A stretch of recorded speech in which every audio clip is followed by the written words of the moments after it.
You're kidding me, right? Zexylorp's tentacles wriggled in what his species considered laughter. There's no way in the galactic core that you're from a Class 13 Deathworld. I mean, look at you.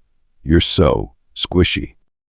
I, David Armstrong, proud representative of humanity and recently appointed diplomat to the Galactic Confederation, sat across from the gelatinous blob that was Zexylorp. We were in what passed for a bar on Space Station Omega-9, a glittering hub of interstellar commerce and diplomacy. The bar looked more like a mad scientist's lab with different atmospheric chambers to accommodate the various species and their unique breathing requirements. I assure you, my dear Zexylorp, I said, taking a sip from my definitely not poisonous to humans drink, Earth is indeed classified as a Class 13 Deathworld. And let me tell you, we wear that classification like a badge of honor. Zexylorp's eye stalk swiveled towards me, his disbelief evident even through the thick glass of his methane-filled chamber. But, Class 13. That's reserved for planets with active volcanoes, acid rain, and carnivorous plants that can devour entire cities. I couldn't help but chuckle. If only he knew about our rush hour traffic. Oh, we've got all that and more. You should see Black Friday sales at Walmart. Now that's what I call carnivorous. What's a Walmart? Zexylorp asked, curiosity overtaking his disbelief. Trust me, you don't want to know, I said with a wink. Let's just say it's a human ritual of consumerism that makes your average Class 13 hazard look like a walk in the park. At that moment, a Recreational diplomat slithered up to our table. Picture a cross between a snake and a disco ball, and you're halfway there. Did I hear correctly? You're from Earth? The Recreational asked, its scales shimmering with every word. The one and only, I replied, raising my glass in a mock toast.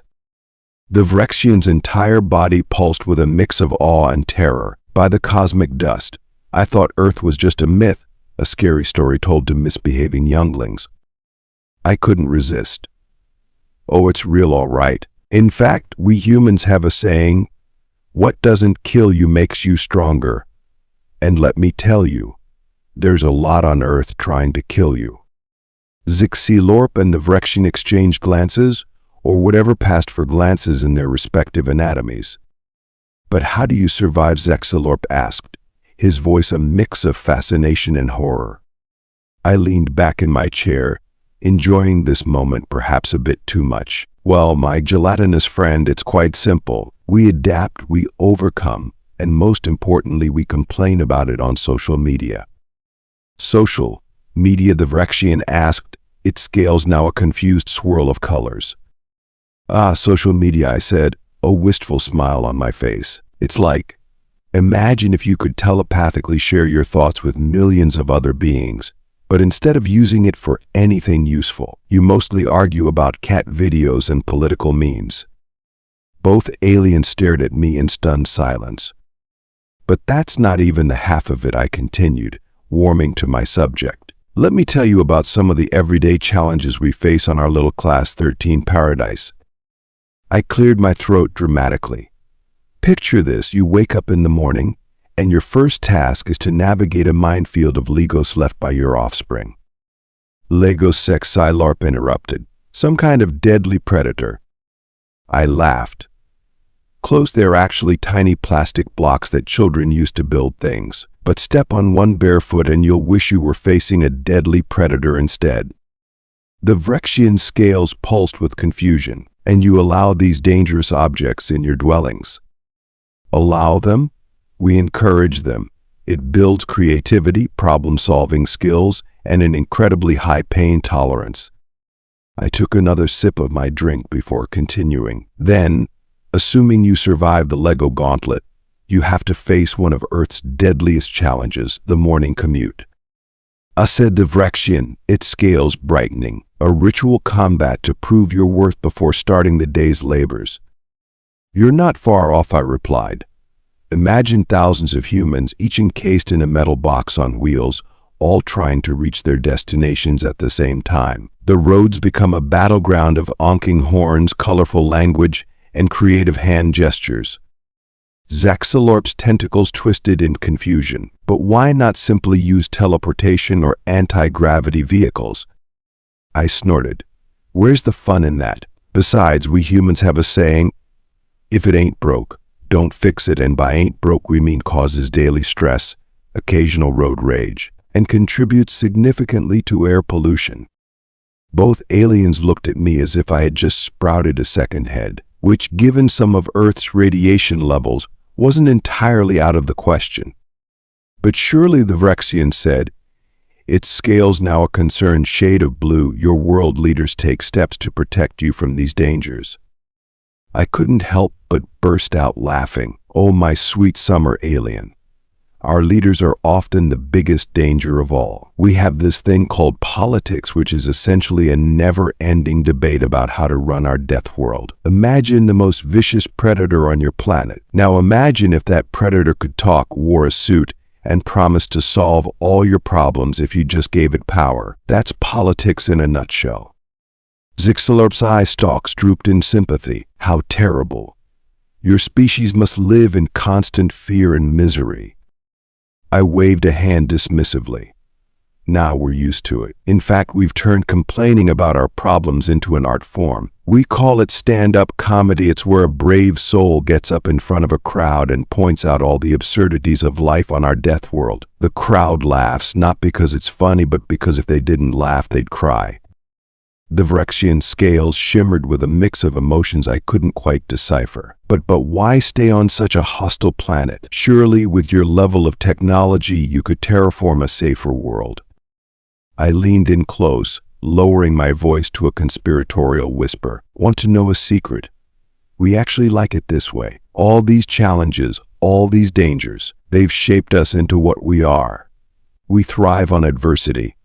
Give a human a problem, and we'll find a solution, usually involving duct tape. Duct tape, Zexalorp asked hesitantly.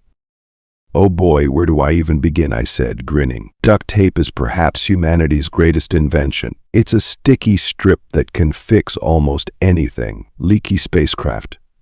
Duct tape. Broken bone? Duct tape. Hole in the space-time continuum. You guessed it, duct tape. The aliens exchanged glances again, clearly unsure whether to believe me or not. But let's move on to some of our planet's more unique features, I continued. For instance, we have these things called mosquitoes. Imagine a flying needle that not only sucks your blood, but also has the audacity to buzz in your ear while doing it. Horrifying, the Vrexian exclaimed, its scales turning a sickly green. Oh, that's nothing, I said with a wave of my hand. Wait until you hear about our weather. One day it could be scorching hot, the next day freezing cold. We have winds that can pick up entire buildings and clouds that drop frozen water from the sky.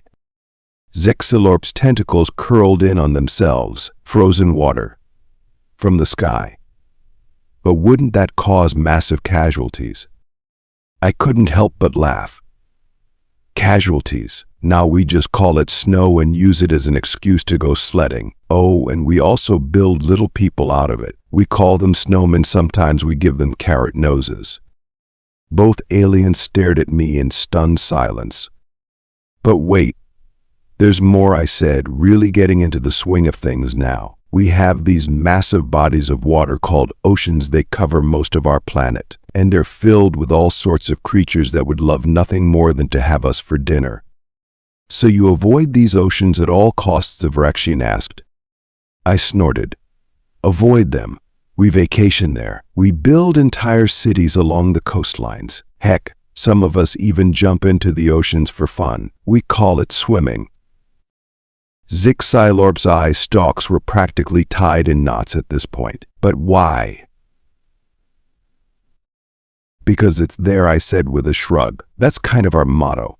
See a mountain, climb it. See an ocean, swim in it. See a planet, land on it. It's just what we do. But surely, the Vrexian interjected, its scales now a confused swirl of colors. Your species must have some sense of self-preservation. I laughed so hard I nearly choked on my drink. Self-preservation? Oh, that's rich. Let me tell you about a little human pastime called extreme sports. Both aliens leaned in, curiosity overcoming their horror. Imagine this, I began, setting the scene with my hands. You're standing at the top of a snow-covered mountain. It's freezing cold, the air is thin, and one wrong move could send you plummeting to your doom. What do? Retreat to safety immediately, Zexylorp suggested. Call for emergency evacuation, the Recreational offered. I grinned. Nope, you strap a board to your feet and slide down the mountain at breakneck speed.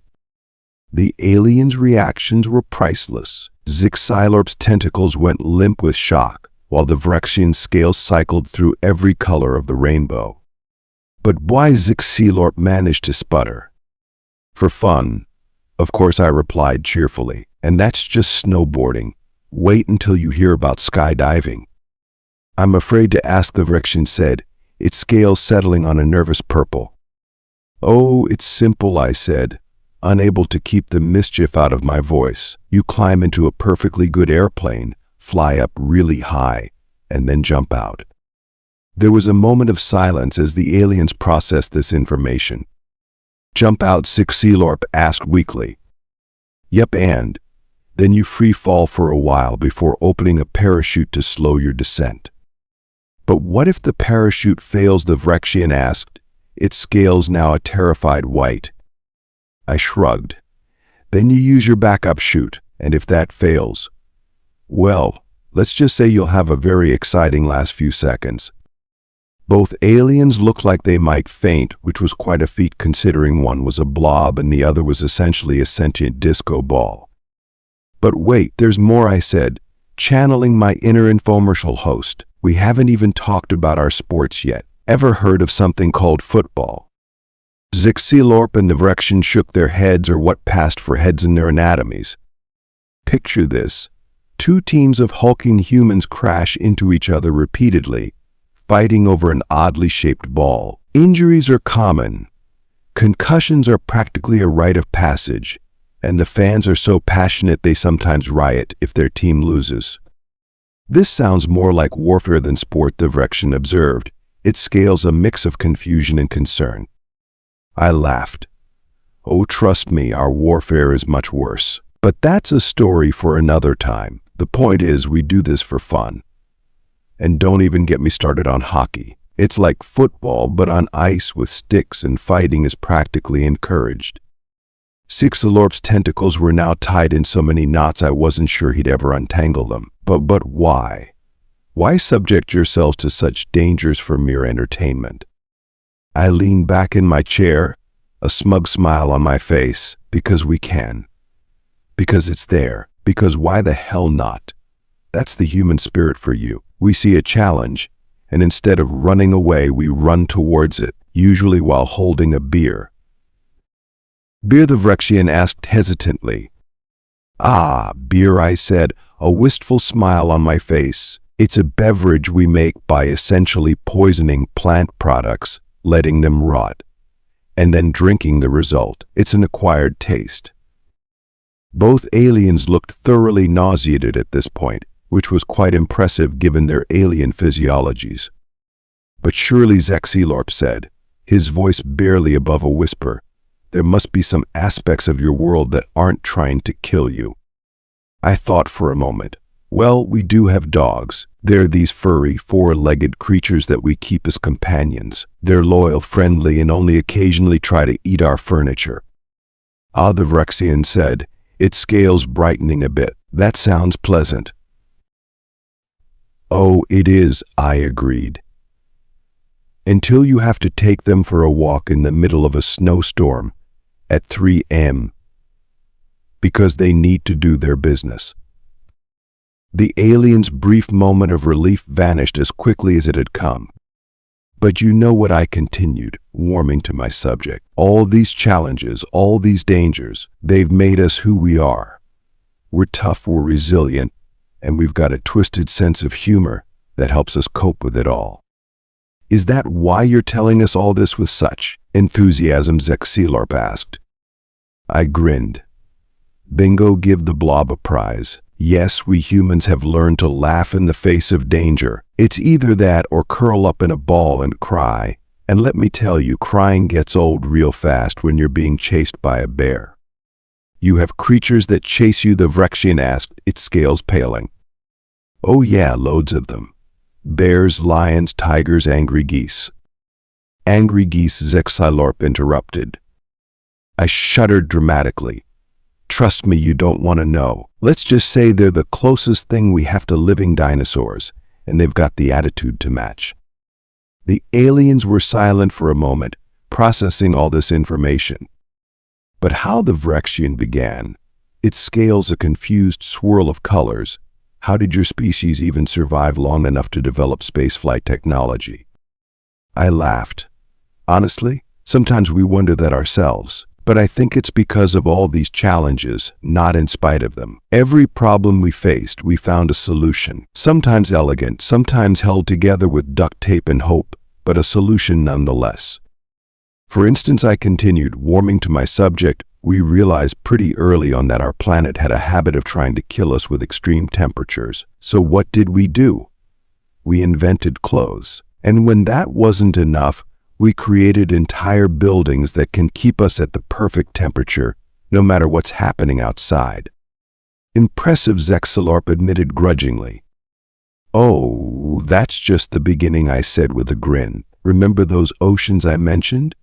Full of creatures that would love to eat us. Well, we decided that wasn't going to stop us from exploring them. So we built submarines that can withstand the crushing pressures of the deep sea. And for the really deep parts, we're working on suits that basically turn a human into a one-person submarine. The Recreational scales shimmered with what I hoped was impressed. That is, remarkably adaptable.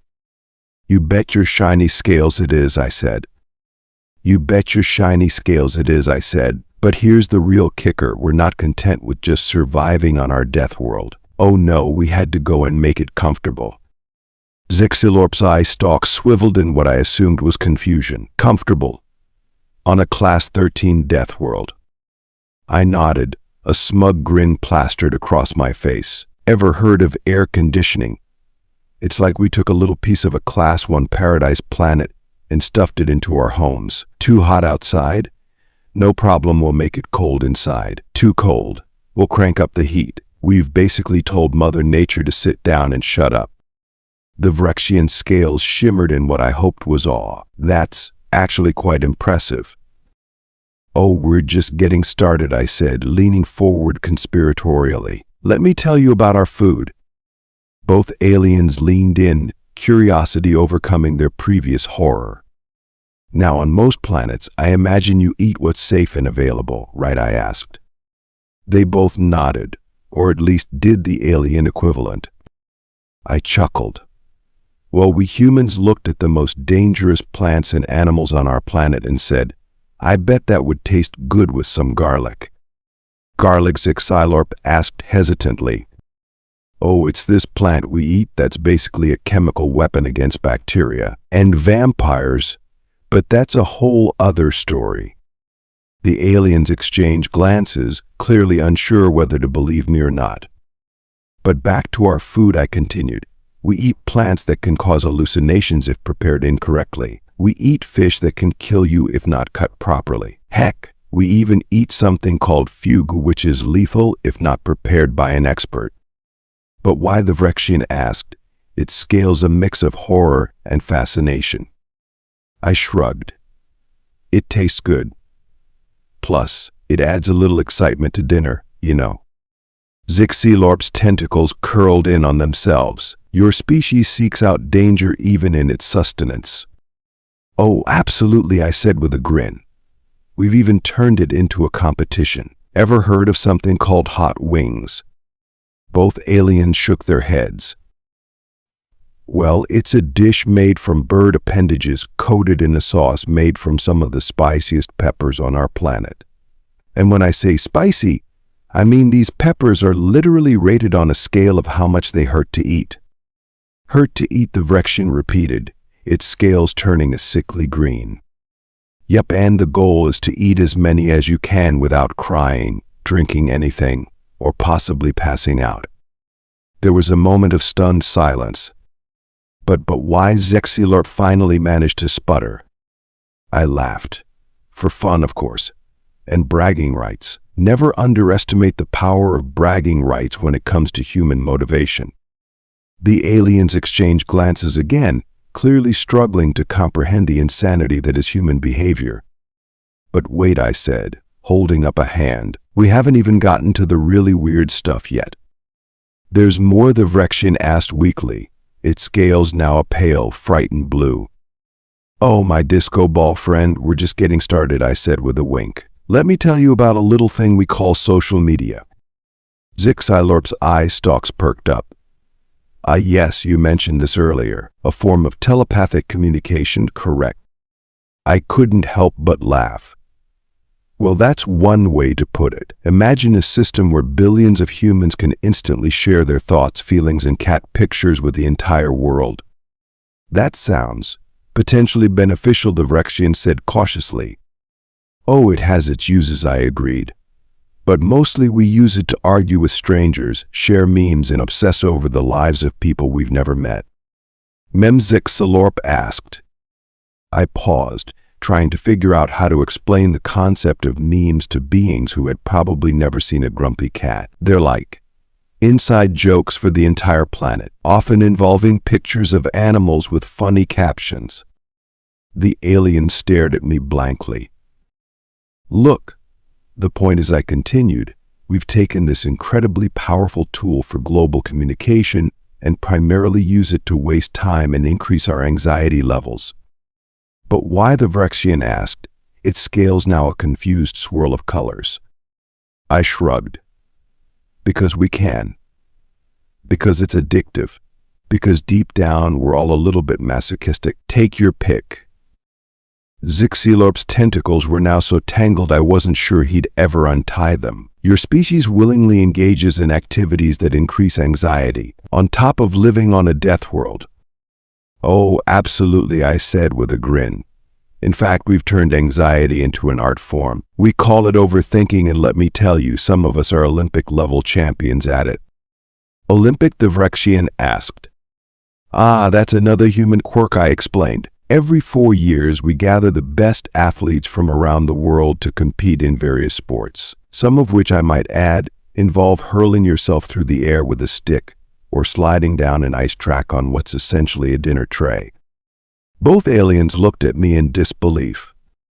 But surely, Zexilorp said, his voice barely above a whisper, there must be some aspects of your civilization that are normal, safe. I thought for a moment. Well, we do enjoy a good nap now and then. The aliens visibly relaxed. Of course, I continued, unable to resist. Some of us like to take our naps to the extreme. Ever heard of something called extreme ironing? The Recreational scales paled. Do I want to know? Probably not. But I'm going to tell you anyway, I said with a mischievous grin. It's a sport where people take an ironing board to remote, dangerous locations and iron clothes. There was a moment of stunned silence. You iron clothes in dangerous locations, Zexilorp asked, each word seeming to cause him physical pain. Yup, underwater, on top of mountains, while skydiving. You name it, someone's probably ironed there. The aliens exchanged glances again, their expressions a mix of horror, disbelief, and what I hoped was a grudging respect. But you know what I said, leaning back in my chair. All these weird, dangerous, seemingly illogical things we do, they're what make us human. We face a universe that's constantly trying to kill us, and we respond by turning it into a game, a joke, a challenge to be overcome. Is that why your species has advanced so quickly, the Recreational asked, its scales now a curious shade of purple? I nodded. I think so. When every day is a fight for survival, you get pretty good at finding creative solutions. And when you're not busy trying to survive, you find new and interesting ways to challenge yourself. Like ironing clothes while falling from the sky, Zexilorp asked dryly. I laughed. Exactly. We're a species of adrenaline junkies, problem solvers, and eternal optimists. Tell us something's impossible, and we'll find a way to do it, usually while cracking jokes and live streaming the whole thing. The aliens were silent for a moment, processing everything they'd heard. "You know," the Recreational said finally, its scales shimmering with what I hoped was admiration, "I think I understand now why your species was invited to join the Galactic Confederation." I raised an eyebrow. "Oh, do tell." "Well," it continued, "any species that can not only survive but thrive on a Class 13 Deathworld, that's not a species you want as an enemy." I couldn't help but grin. Damn straight. We've spent our entire existence fighting against a planet that wants to kill us. Imagine what we could do if we actually got angry. Zixilorp's tentacles finally began to unknot themselves. "I must admit, your species is intriguing, terrifying, but intriguing."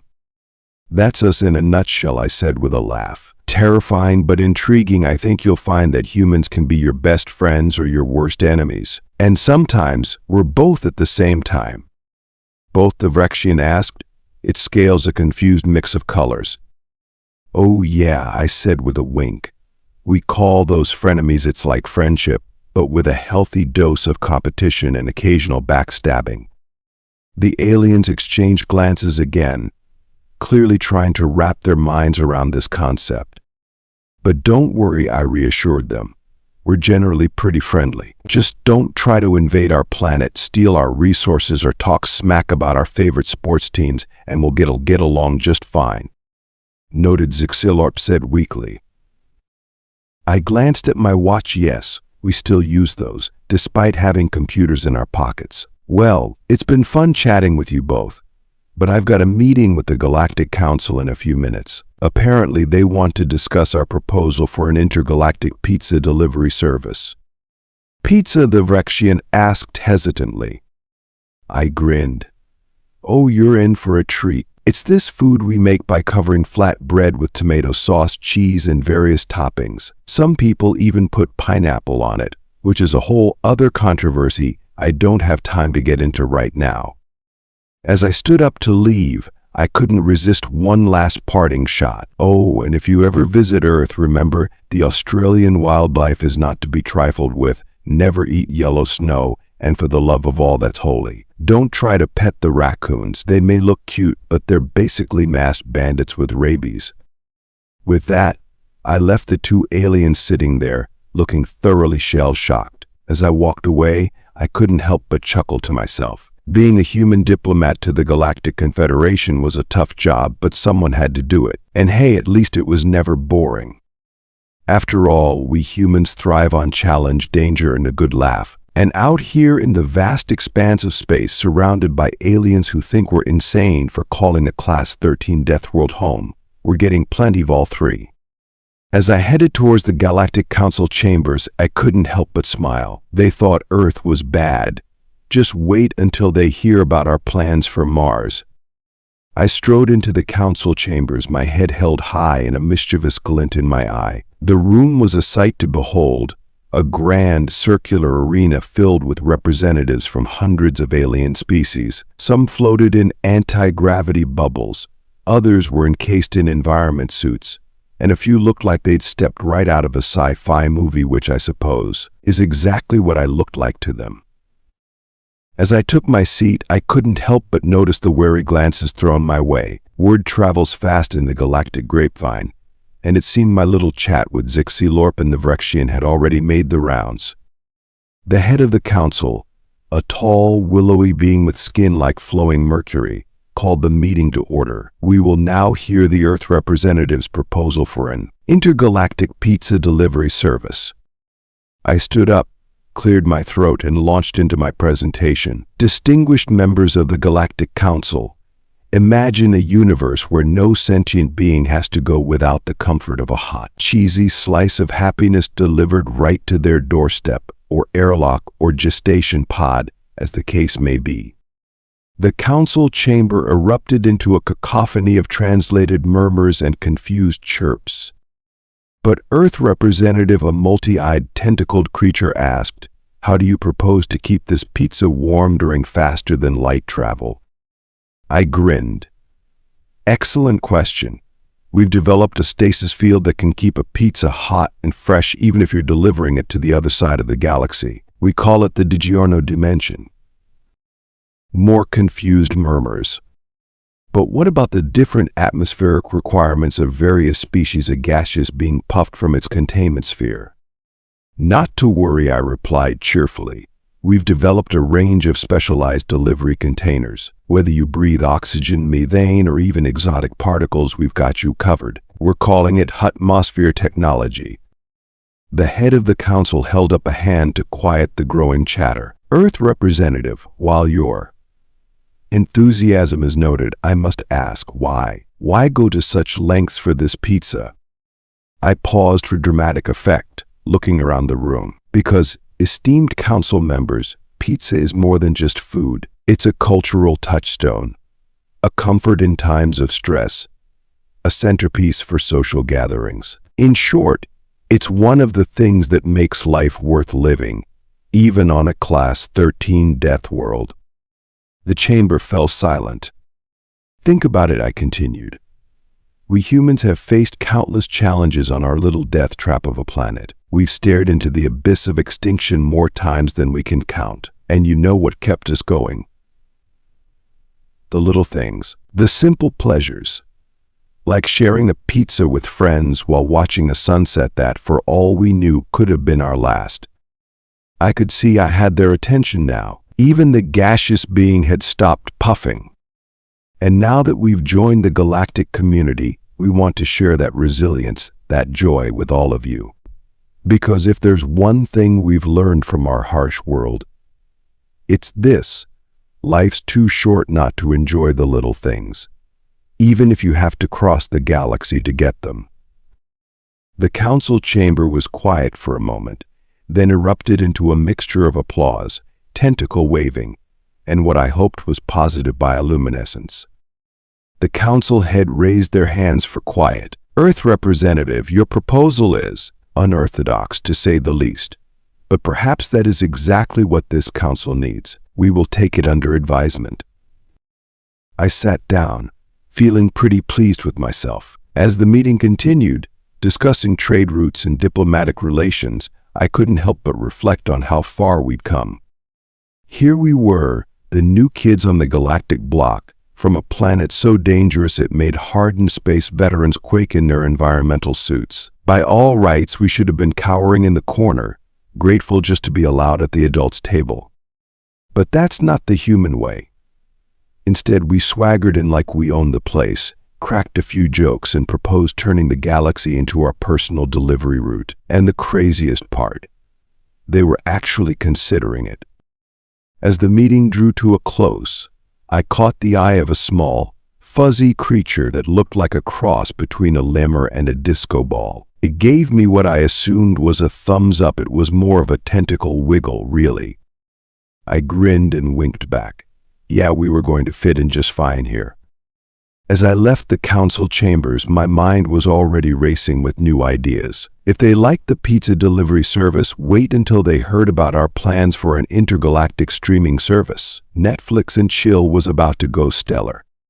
But that, as they say, is a story for another day. For now, this human from a Class 13 death world had some celebrating to do. I heard there was a bar on level 7 that served something suspiciously close to tequila. Time to show these aliens how we party on Earth. After all, when you grow up on a planet that's constantly trying to kill you, you learn to enjoy every moment like it might be your last. And now that we had a whole galaxy to play in, well, things were about to get interesting. As I stepped into the elevator, because even advanced alien civilizations haven't figured out a better way to move between floors, I couldn't help but laugh. A Class 13 death world. Please, to us humans, that's just home sweet home. And if the rest of the galaxy wasn't ready for us, well, they'd better buckle up. Because humanity has left the building and we're ready to paint the galaxy red. Or at the very least, cover it in pizza.